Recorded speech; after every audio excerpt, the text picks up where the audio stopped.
Cool. All right. So what's up, man? What's going Haven't on? haven't uh haven't seen you in a minute. I know it's been a while. You got yourself a YouTube channel. I do. Now we have one also. What's that? And now we have one. I guess we do. An awesome I guess one. it is on Hopefully. a different channel, isn't it? It is. Yeah, this is going to be a different one. All All our right. own. Cool, man. Chris and Scott's music spot. Yes. So I guess we decided to kind of give each other a Albums to I talk don't know, about. like something to would trip us up a little bit because most people would do like, oh, what's your favorite album of all time, or what's the most influential album you've ever heard, and Not people pick something that everybody's heard Yeah, or that this one. everybody's Try to paid bring attention. everything out of our element and stuff that we're not used to. What's that? I'm We're trying to sorry. bring Carl. everything, pick albums, give each other albums that we're not really, that aren't in our comfort zone, and talk about what we like, what we don't like about them. If we had a favorite Exactly. track, if we didn't. Exactly. Any kind of genre, any kind of anything. It could be local Yes. music, so if you have a band and you want us to say that you're awesome, you get in touch with one of us. But if we don't think you're awesome, we're going to say you suck. So it can be Absolutely. anything. We're going to challenge each other and hopefully introduce each other and other people to new music. The way we know each other, we used to be in bands together, and Scott over there is like my brother.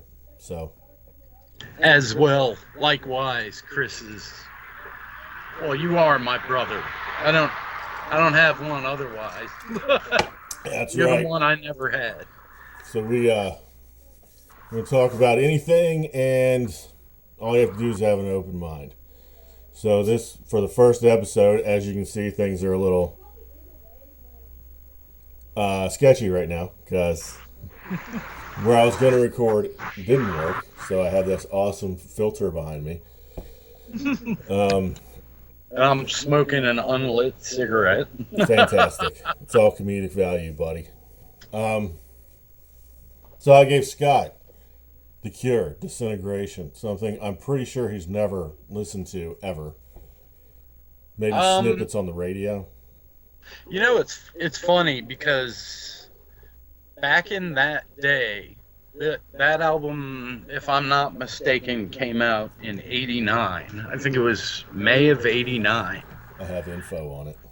On So both of for them. me, I would have to say in the top 5 most influential albums for me came out like 8 months earlier than that, and that was Metallica and Justice for All. Absolutely. So, you know, I was already into Metallica, but that did it. That sucked me in, and I was on the train, the heavy train, and it was great. But the problem is back in that day, it was in '89, I was 19, and I was kind of not so worldly, and my mind wasn't so open. It's okay. Neither was So mine. I actually dated a girl who I also went to school with, that we dated after high school, and she was a huge Cure fan. Really? And I just remember giving her tons of shit about it. And for me, it was too light, back then. Yes. So this time, you said, listen to the whole thing. So, being now, God, not 19, Older. 30 years ago later, 30 some years later, my mind is more open. So I listened to the album, and I understood why I didn't like it when I was younger. Yeah. but I also have much more respect for it than I ever did. Just because it's really a piece of art. Yes. It's not really about the music. It's about, I mean, the way the songs flow from one to the next. Yes. You know what I mean? Oh yeah. And it's really not. It's still not my cup of tea. I It didn't just figure it would isn't. be. It makes me want to stab myself in the heart. Well, there's a reason that music's Put on around. black clothes and, you know, paint my fingernails black and just be hating life. But It's probably why I liked it so much when I was younger. sure, Um, and that makes sense. now So, I told you there was a reason I picked it for you, and you said you thought you knew what it was. so why did you pick it for me? Well, why did you think? I want to see what you think first. Say again. I want to see what you think first. What reason you think I picked it for you was? Oh, I don't know. I kind of think it might have something to do with one of our fallen soldiers.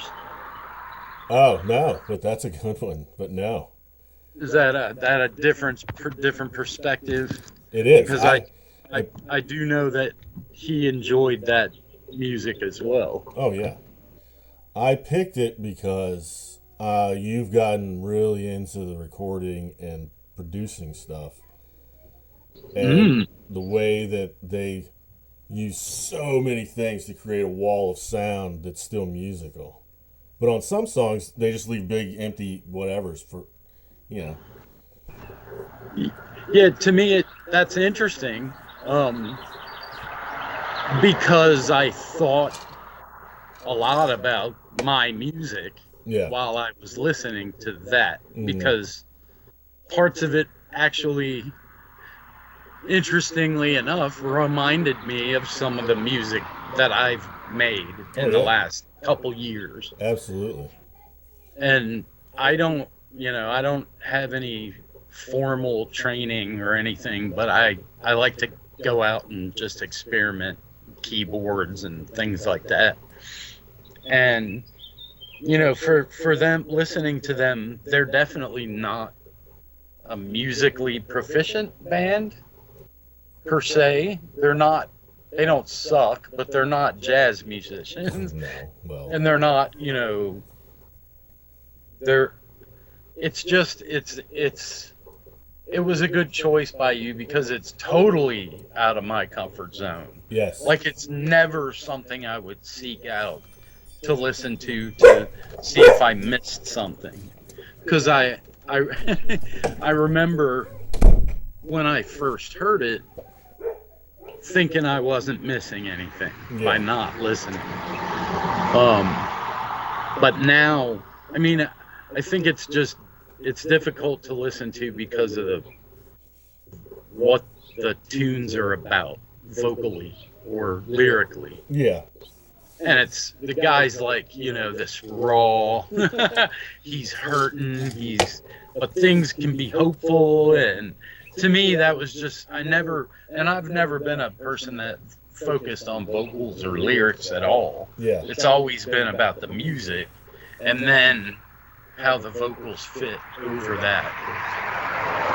But the music was very cool, very it almost seems experimental in a lot of ways Yeah. I can see because that. nobody was really doing that.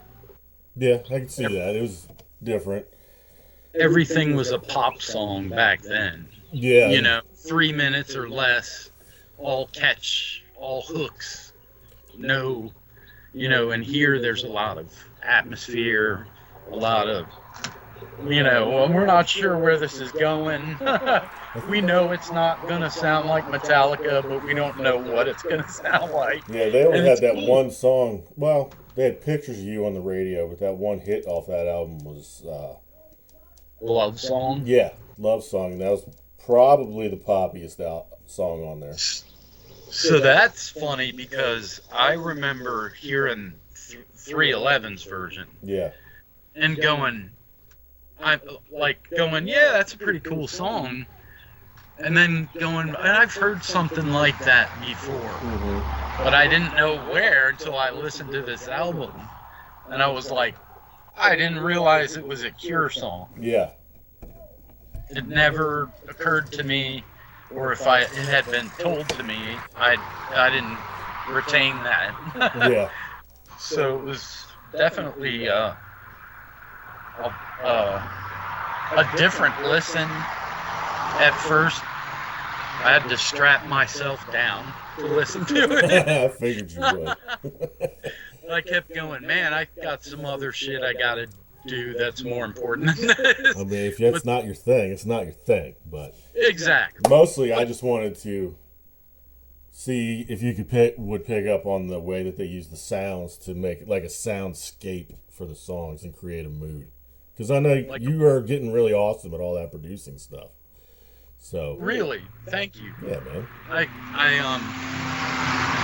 You definitely know, my history. I'm basically a guitar player who played bass in a couple of bands for a while, and I still play the bass. So then I just figured, well, I have a keyboard, but I don't know how to play that. But you know what? I'm gonna try to figure it out. You know what? You're better than I am.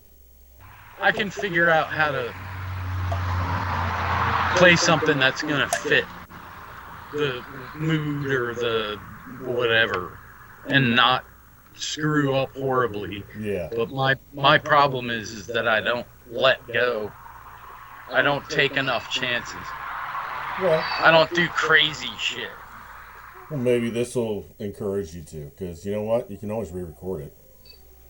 Well, the other thing is that, I guess that's kind of a good segue to the album that I gave you. Yes, at the drive-in. Yeah, at the drive-in, Relationship with Command.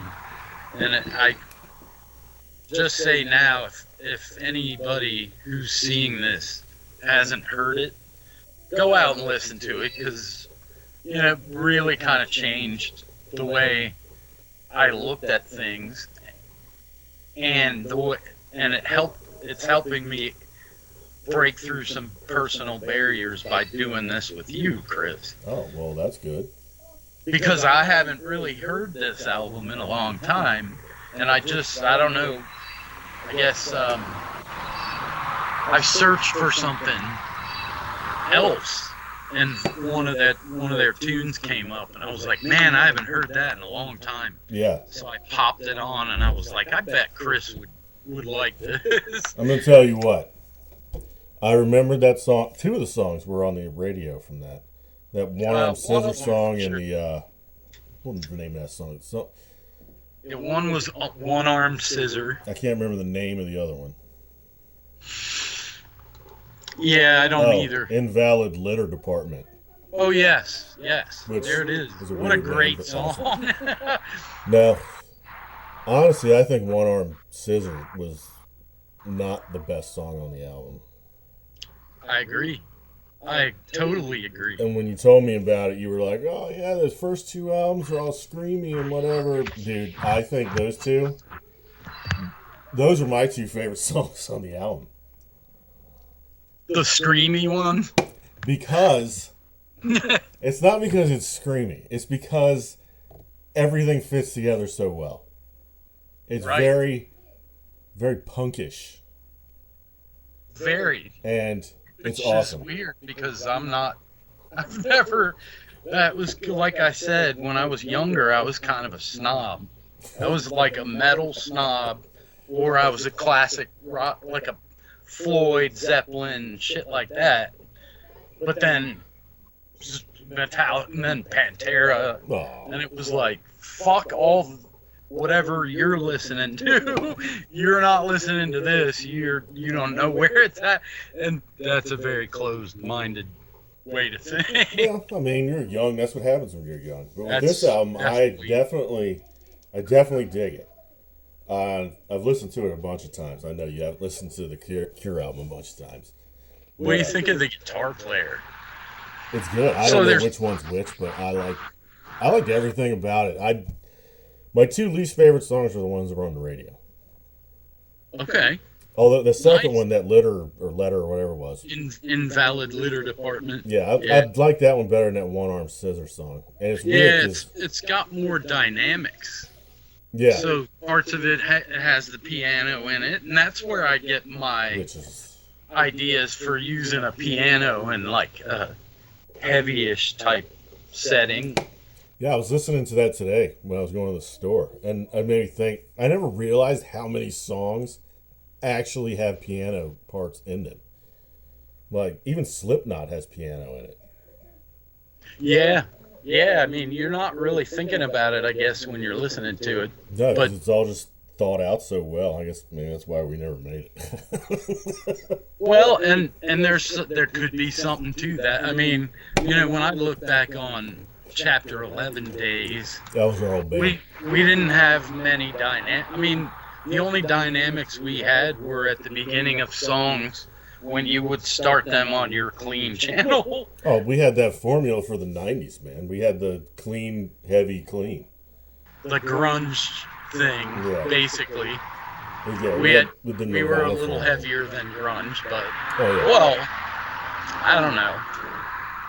Well, but- I mean, according to like song composition, it was clean, heavy, clean, and that's basically what the songs were.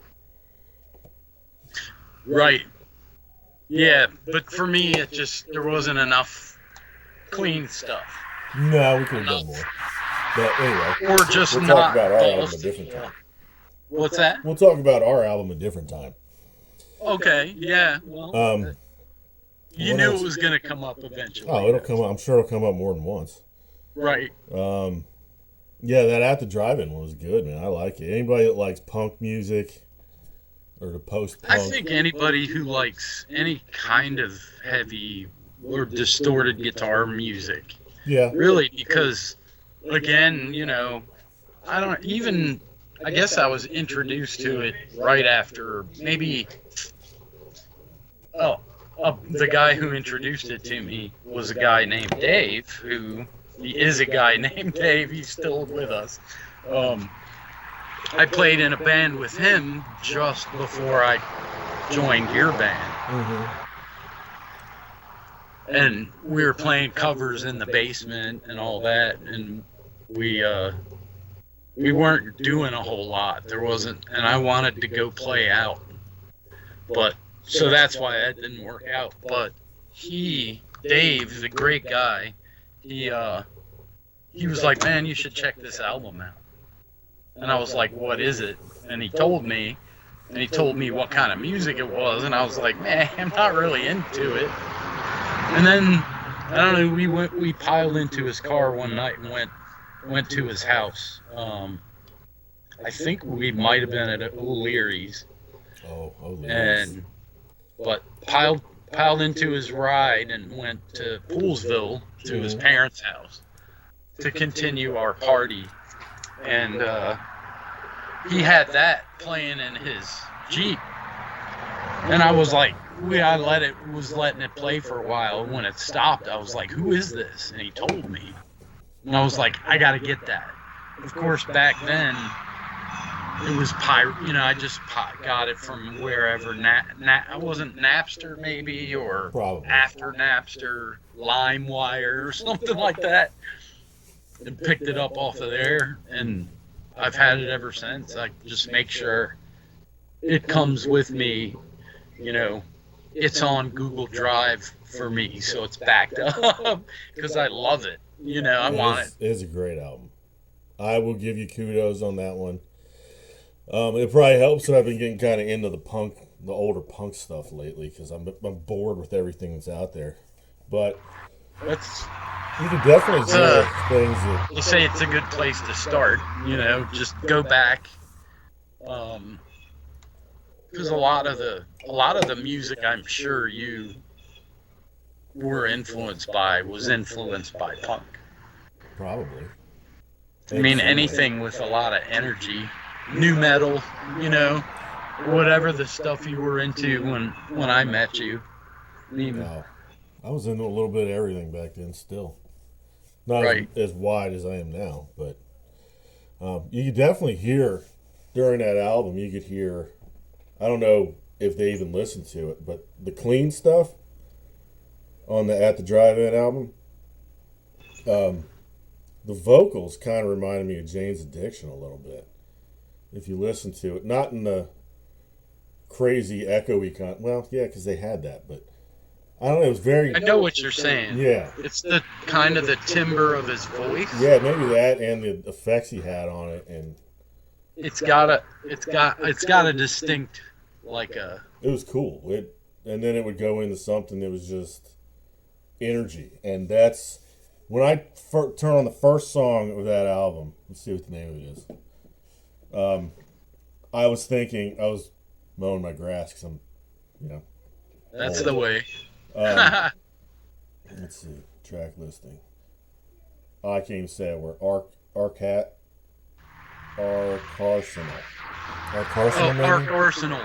Ark Arsenal. Yeah. I said this is everything. Not musically, because I like the music we did, but this energy is everything I wanted to convey with our band, and we just couldn't quite get there. Right? Yeah. Yeah. I mean, I saw they were on Letterman. They played One Arm Scissor on Letterman, but they also played another song that didn't make it to the show, but it's somewhere out there. And the Letterman audience is like in awe. They're like, what are we hearing? Because it's so different than anything. It just, so this band disbanded after, it wasn't long after they released this album. No, I was looking that up. This was their last album. They might have had one more after this. I don't think so. Because I think they went and formed the Mars Volta. Yes, one or two of guys went there, yeah. And I had the first two Mars Volta's albums, and they were awesome. They had some great band players, great bass player, great drummer, and then just the one. I think his name's Omar Rodriguez Lopez. He's got a big afro and big glasses, and he plays a Strat, and he's so good. And he just plays wacky shit, like things they sound cool as shit alone, but then when you put them with the music he's playing them against, it really sounds cool. And it's like, I'm trying to figure out how to dig that up for myself. You know what I mean? You just gotta do it, man. Just, you know what you do? Do this. Smoke some shit. Sit in a dark room with something recording. Don't even need light, dude. Just close your eyes and just start playing anything. Start just playing one-note things with some delay, and you'll get the craziest stuff. I'm telling you. Oh yeah, no doubt. I think a limitation that I've put on myself is that I'd love to have a band sound, like a full sound, drums, bass, guitar, 2 guitars, 3 guitars, a piano, whatever. I don't sing, or I don't do it well, and it's not fun for me. But other than that, I'd say the biggest limitation I put on myself recording music is I'm always recording to a click track, or I'm always recording to drums. And it's so, like, the greats, they don't do all that. The people do now because everybody wants everything on a grid. Yeah. So they can adjust, and it just makes editing the music that much easier. Computers were great and terrible for music. Yes. Now they've made music too perfect. Yeah. And that's why I like like AI the and beats. stuff now too. So. Say again. There's an airplane going by. They got AI and all that crap that makes stuff for. Yes. people. Or like auto-tune. No, auto-tune's stupid anyway. Like Cher. It's it sounds good because it's perfect, but when it's not is when it's magical, or when it can be magical. Yeah, that's what makes When it it's art. perfect, exactly. Art isn't perfection. Exactly. It is made up of that 100%.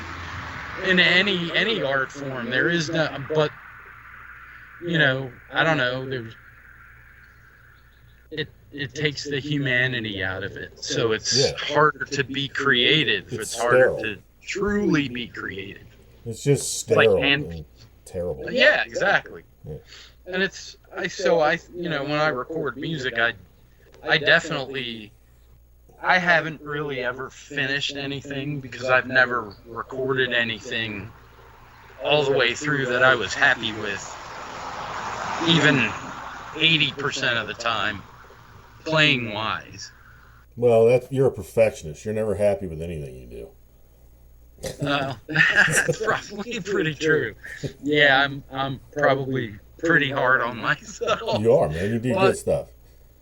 So, what about during Disintegration? Was there any highlights for you at all? Say again? I'm sorry. During Disintegration on the album, was there any highlights for you at all? Did I see any or hear any highlights? Yeah, was there anything that was like, all right, this ain't terrible? Well, I mean, again, like the first song wasn't my thing because it wasn't like a pop song. But then I kind of understood as I went on. I would definitely say the Love Song that's a beautiful song. And I listened to that more than once. I'm just gonna pull up the track listing. Yeah. Love Song. I actually like the 311 version better. I don't even like 311. So for me, I guess the hard part was like even knowing which song I was listening to, because it's all like one. Like on YouTube, it's all one thing. So I had to like. Well, I mean, on the album it is too. It's just like one. Everything flows into each other. Exactly, and that's kind of a good way to listen to it. Like they had to chop it up, or that's what you do or did back then to make money. It's chop up. Kind of like how Pink Floyd used to do it. All their songs it was like a whole picture. Yes. And like if anybody watches this, don't say, "Man, Cure's not Pink Floyd." I know that.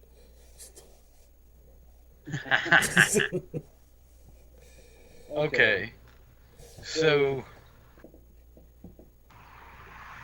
is it Plain Song? That's the first song, yeah. What's that? That's the first song on the album. That's weird because on here it says 15, but I think this is on. I'm looking at something else. I was trying to get there. Okay, there's the track listing. You're right, Plain Song. Fascination Street. Love the bass, how it starts out with that bass.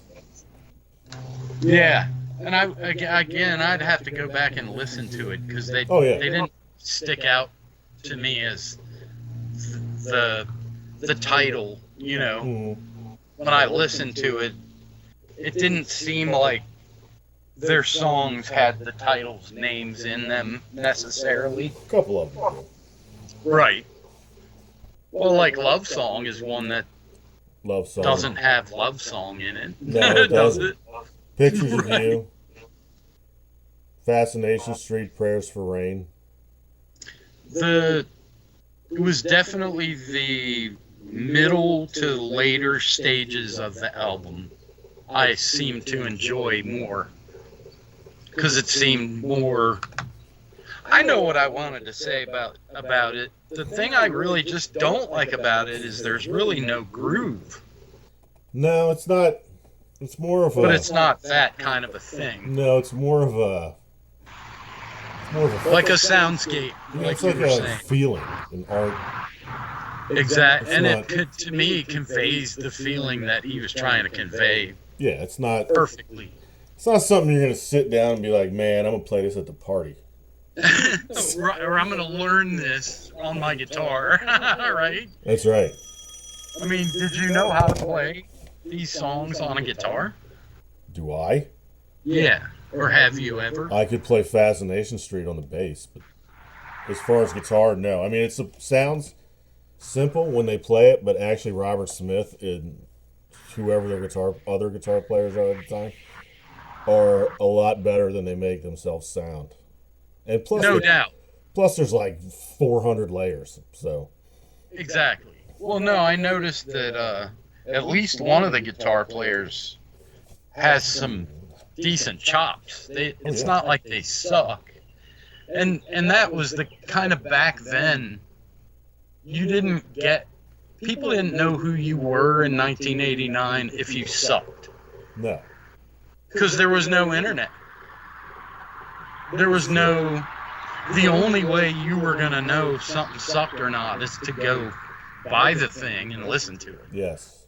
And if you didn't like it, you'd trade it with friends or something, or throw it in the woods, or I don't know. Robert Smith and Pori Thompson were the guitar players. Yes. But actually, I think Robert Smith actually played at least some of the leads. He's a good guitar player. Yeah. People don't know. Yeah, he definitely has some musical ability. I wasn't into his singing. No. It's not really good singing. It's not by the, Singing is subjective. It works for what he's doing. Like I said, the whole thing conveys the message. Yes, it does. And I think Relationship of Command is like that too. Oh, it is. It conveys the message. I really and like that's that. I'm glad you it's kind of cool that we both picked those, because that's how I want my music to be. So a lot of times I'll have something in mind when I start working on something, and it goes somewhere completely different. Oh yeah, absolutely. And then I lose that. What was I trying to convey? And where I went might even sound cool, but where was I trying to go again? The song will take you where it wants to go. Or it won't, and if it doesn't, that's when you got to just put it down and walk away for a day and come back to it. Yes, exactly.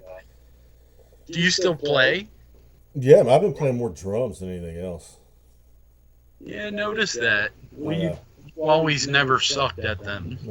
You know how to keep a beat. I can keep a beat. We'll see. Maybe I'll practice more. I do play a little bit still. I play the Les Paul and the Telecaster, but I was thinking about doing something with the PRS because I don't ever play it. PRS is a good guitar usually. It is. I just don't play it. I don't know. I really have to. I know how to too, and I just don't have the patience. But I need to set mine up, all of them. I need to set the intonation up on all of them. The way my guitars play, they all play great. They play just the way I want them to, but the intonation on them sucks. And all of them need to be readjusted. And I actually bought a little Boss tuner that you can clip onto the head of your guitar. Yeah, a little headstock one, yeah. Huh? The little headstock one, yeah. Yes. And it's a visual tuner, and it's within, like, I don't know the measurement. I was never like that knowledgeable about music and tuning and shit. I just know how to do it. Yeah. But the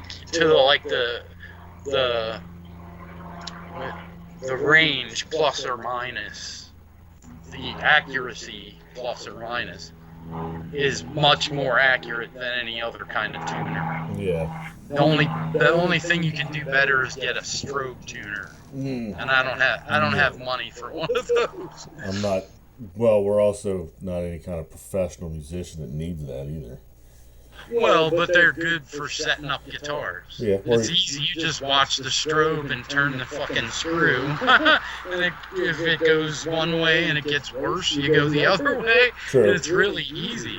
But if you don't have the right equipment, it's not easy. It's very tedious. Just take You gotta and set up somewhere. Loosen the string, turn the screw, get the saddle right, tighten the string, tune. Nope, it's still off. Now I gotta go back and do the same thing. It's just, I tried it with my Les Paul, and I know that it needs a new nut.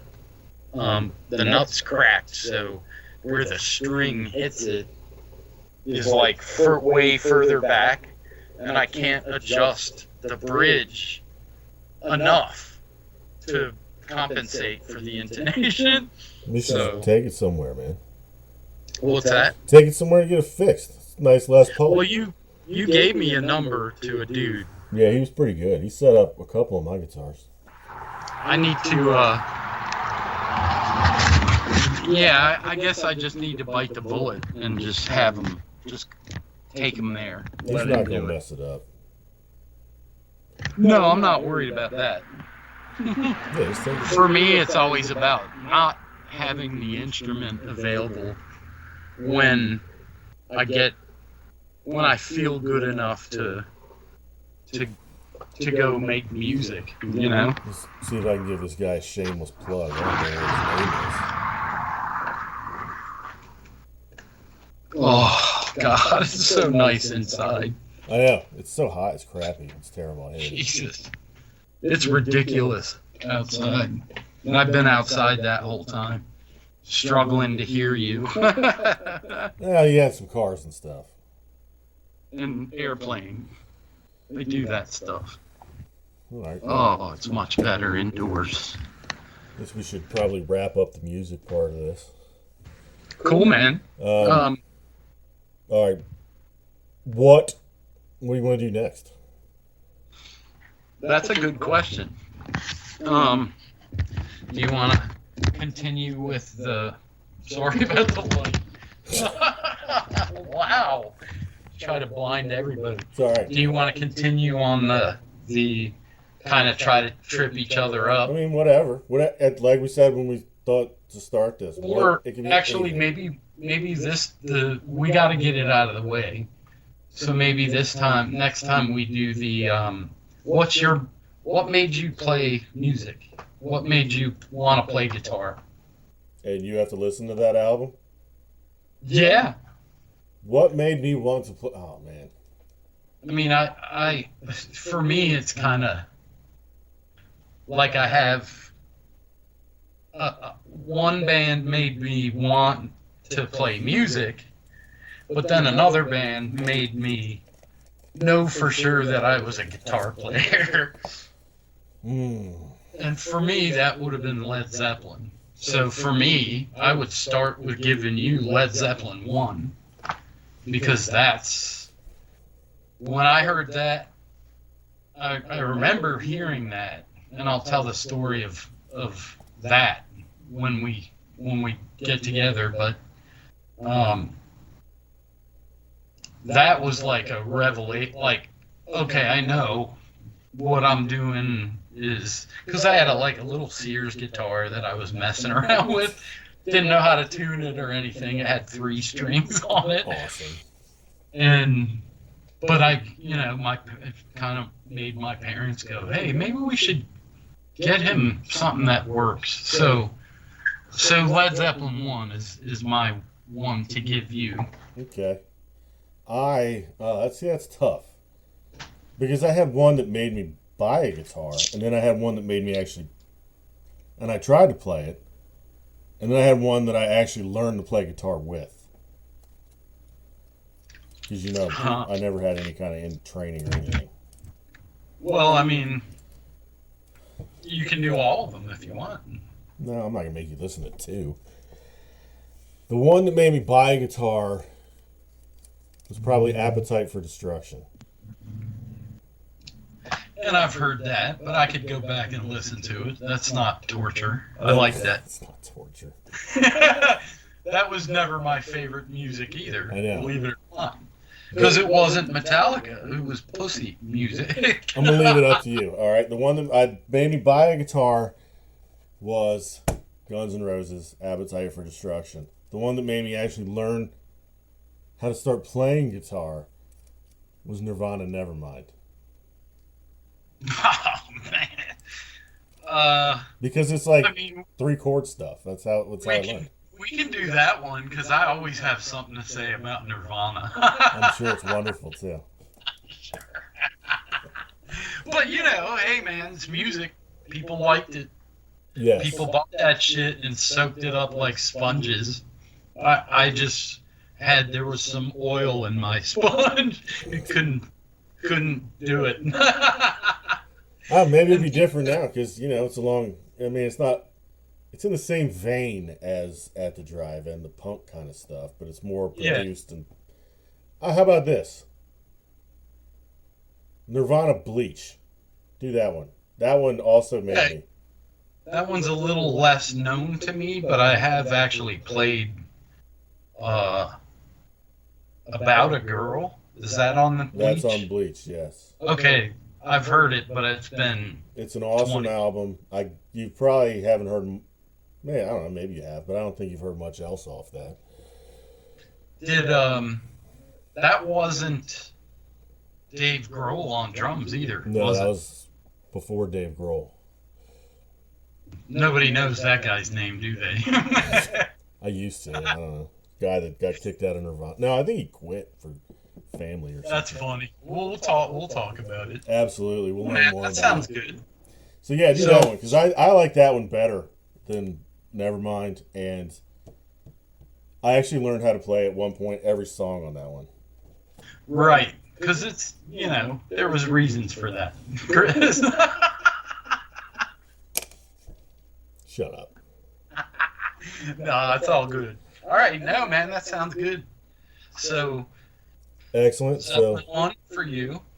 For you get Zeppelin 1, and you get another one that you probably will hate. No, I didn't hate the other one. Remember, my headspace is different now. It is, yes. I am, 20, 30 years older, so. And I've still got 6 years on you, so. Zeppelin. I like Zeppelin, but Zeppelin's not always my thing, so that's good. Yeah, I knew that. Shit, and that was definitely what had me convinced that I was also a guitar player. Sometimes Zeppelin gets a little folky for me, but I hear you, man. We'll see what this one brings because I don't think I've ever listened to the whole album. I had that 4-disc greatest hits thing. I don't know. Is that their albums? I don't even know. No. There's a lot of deep cut stuff that you might hear something that you didn't even know was Zeppelin. I probably will. And I know people are going to, if anybody watches this, be like, oh my God, a musician, he doesn't know Zeppelin. I mean, you can't possibly have a half an hour to give every band's album that you've ever heard of, right? No. There's got to be some things you haven't heard yet. Oh, I'm sure, and we're going to find them. I'll definitely find them for you. I'm sure you will. I'm sure I could probably come up with some good stuff too. Oh, I got like 10 albums right now that are totally off your radar. Same. Mine are from 30 years before you were born. That's perfect. You never got into that old school stuff, did you? And mine are just genres that you just don't listen to, probably. Right. But hey, it's not cool, everything's going to be like that. It's all about that. You never know. Never know what you'll discover. Like for me, I'm positive I've never heard every Rolling Stones song. Oh my God, there's so many. How could you? Right, but I know for sure I've heard every Zeppelin song that they've ever put out on an album. Speaking of the Rolling Stones, if you want to listen to a good audiobook on your boring drives or read a good book, Keith Richards' Life, pick it up. Really? Well, you would have to imagine there's all kinds of shit in my God, man. That dude has lived. Yes. It's called Life? Yeah. Well, that's what he's living, Still, and he's still kicking. miraculously, yeah. They thought he was going to die back in the early 60s. Dude, that guy. I'm gonna tell you what, he's awesome. I like Keith Richards. He's like a god. He is. He was given the gift of being Keith Richards. I mean, the stuff that he talks about in there that him and Mick used to do is just like not even like the crazy stuff. Just learning how to write songs and stuff is just like, oh my god. Yeah, shit. Anything that's going to teach me something, I'm going to be interested in. Yeah, that's good. Also, since we talked about Dave Grohl's, he did a thing. I don't know if it's a book or just an audio book, but I saw it at the library and got it. It was Dave Grohl's Storytellers or something. Also awesome. Dave Grohl is the man. And if you ever hear this, Dave, thumbs up, brother. Nice. Well, I know he was big in the DC music scene, like Yes. right around the time or just before. Well, when I turned 21, that was 91. So before then, I couldn't go to bars, No, but he was Nirvana, like right around then. I think that's when Nevermind came out. yeah, 91. right around then, 90, 91, something like that. And Right. yeah, But just before Nirvana, my boy was playing drums in bands around DC. oh yeah, he's I And think I he was, still has a house around here somewhere. right? Well, me and Mike used to try to sneak into bars or, places, anywhere with live music. Yeah, And anywhere that would serve minors, which we found one in Bethesda. It was a rockabilly joint. there's a rockabilly joint in Bethesda. It's called the Twist and Shout. Oh my. We used to go in there and get 10-ounce shitty keg beer when I was 17. Wow. And I looked like a 4-year-old when I was 17. There you go. This is what it's called right here. Let me see if I can pull it up. Dave Grohl. Oh, there you go. Wonderful. Anyway, it's Dave Grohl. Background, dude. Dave It's Grohl, the amazing. storyteller. The storyteller. All right. Check that out, because Cool. Dave Grohl's he's awesome. Yeah, I mean, he's one of those where his music's not my thing, but I love a couple of Foo Fighter songs. Don't get me wrong, but I'm not a big Foo Fighter fan. See, to me, every Foo Fighter song sounds the same to me. But Yeah, well, some of them do. They, when they're around a certain time, you're right, they do. But it's because he's using a formula. yeah, but just as a person, he seems awesome. He is an awesome person. Yeah. And he's one of those also that was lucky enough. He's not like an addict or anything, and that's pretty rare in the music. Well, Like he doesn't drink. He doesn't. well, he drinks. Does he? Yeah. He doesn't. He didn't really do any other drugs, though, according to what he says. Well, I guess he's not like an excessive drinker. Like he's not out partying all the time. Well, not now. He's got a family, which he talks about a lot. And I think you'll dig that part, especially one story about Australia. Right? You'll dig that Well, I mean, if you listen to it.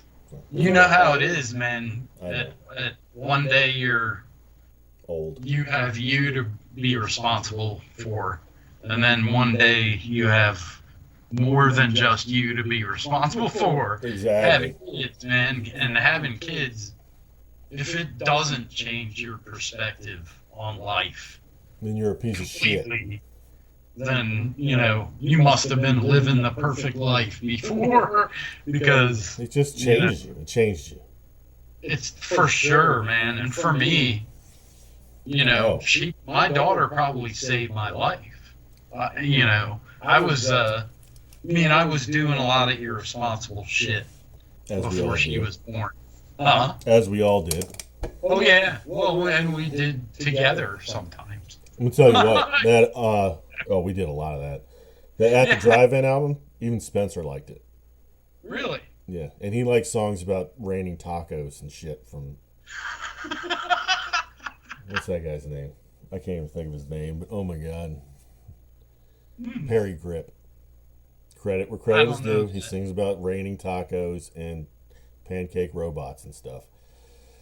Okay, well, I could see how he would like At the Drive-In. It's kind of weird. If you read the lyrics too, man. That probably just made everything like, well, At the Drive-In sucks. No, it has nothing to do with that. But anyway, Spencer liked it too. He was listening That's to it. That's good, man. It's good shit. It's car. really, like I said, it wasn't for me, man. But I couldn't put it down, and before I knew it, it was like what I was listening to for like 6 months. Anything that has energy should be.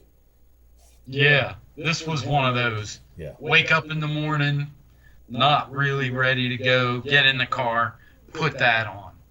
Then by the time I get where I'm going, I'm ready to rock. Because you have to be after you listen to that. Yeah. Well, hopefully you like Bleach more than you like Disintegration. I get We'll why. see. Don't bet a paycheck on it. I think, well, you can't like it less than you like Disintegration. I guarantee you that. No, I don't. I'm sure I won't.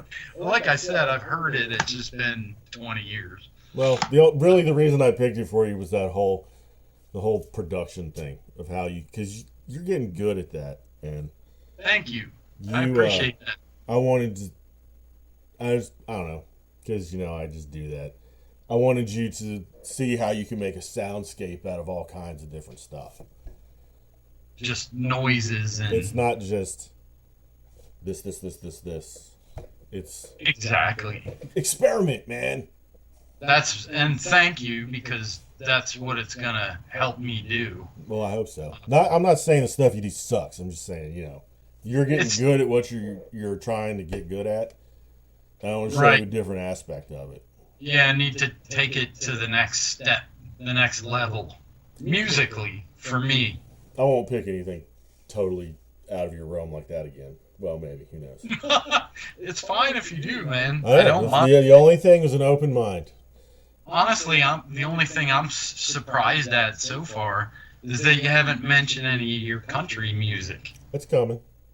I'm sure it is. That'll be more painful for me. Well, see, the one I have in mind, if it's old country, that's one thing. But if it's like Shania Twain or something like that, that's not even country. First off, right? Anybody, I'm not going to say anybody likes it, but anything after Garth Brooks that's been on the radio is not country. I agree. It's pop with a country accent. Yeah, with a twang. That's exactly what it is. Now, I'm going to make an amendment to what I just said. Chris Stapleton. Yeah, I've heard him. That's not really, it's country, but Chris he's Stapleton a musician. And Jamie Johnston, right now, to me, are actually country, and they're on the radio. Right. Toby Keith, it's fine if you like that. Not country. Sorry. Right. It's just a dude singing songs in a country accent. Sings about cups. The dude sings a song about a goddamn cup. All right. All right, man. All right. So, I guess we'll be doing this in a couple weeks. Yeah. Let's wrap this up. Don't hang up yet. I just got to stop the recording. So, yeah, we're going to try to do it every couple weeks. If anybody has made it this far into the video, congrats. Exactly. Next time, it will be a little more polished, and I won't have this stupid fake screen behind me. Agreed. Well, it will just be more polished next time. Yeah, I'll do a little bit of editing. Not a ton. Hope you all liked it, and we'll see you in a couple weeks. Yeah, man. Thank you, brother. And thank anyone who's watching this. Absolutely. Thanks for watching.